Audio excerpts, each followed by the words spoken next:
அதிகாரிகளுக்கும் தேசத்தொண்டே சிறந்த பணியாற்றும் தலைவர்களுக்கும் உள்ளத்தின் உணர்ச்சிகளை அள்ளி இறைத்து நடிக்கும் எமது உயிர் கோவி நடிகர்களுக்கும் மேலும் இச்சபையில் கூட்டியிருக்கும் கிராம பொதுமக்கள் அனைவருக்குமே சிலவும் தாழ்ந்த முதல் கண் வணக்கத்தை தெரிவித்து வணக்கம் வணக்கம்.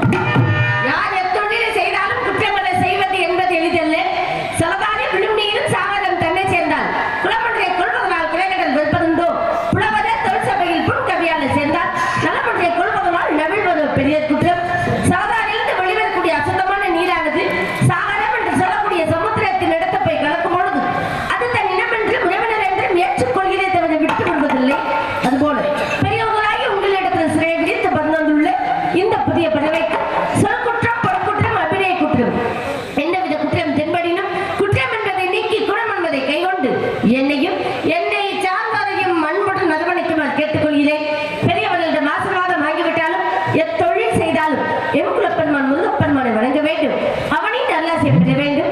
முருகனே, சந்தின் முதல்வனே, மாயூர் மருகனே, ஈசன் மகனே, ஒரு கை மகன் நம்பியே, என்னுடைய தண்டைக்காலை எப்பொழுதும் நம்பியே இருக்கும். குறிஞ்சி நிலவேந்தன் கொற்றவன் நம்பிக்கும் நங்கை மோகினியாருக்கும் வளர்ப்பு குழந்தையாய் ஏழு உடன்படாத சகோதரர்கள் வருகின்றேன். லட்சமன் மொழியால் அனைத்து மக்களுமே செல்லமாக ஒவ்வொரு இல்லத்திலும் உள்ளவர்கள் உள்ளத்திலும் நல்லதோர் இடம்பெற்று ஸ்ரீ வள்ளி வள்ளி என்று அழைக்கப்பட்டு பற்பல வல்லுநர்கள் கல்வி பயின்று கற்றவர்களிடத்திலும் எண்ணெய் பெற்றவர்களிடத்திலும் பேரும் புகழும் பெற காரணமாயிருந்த முருகப்பெருமானை இசைத்தமிழ், இயற்றமிழ், நாடகத்தமிழ் என்று சொல்லக்கூடிய முத்தமிழ் பாட்டெடுத்து வணங்கிவிட்டு கலைப்பணிக்கு செல்லலாமே.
Thank you.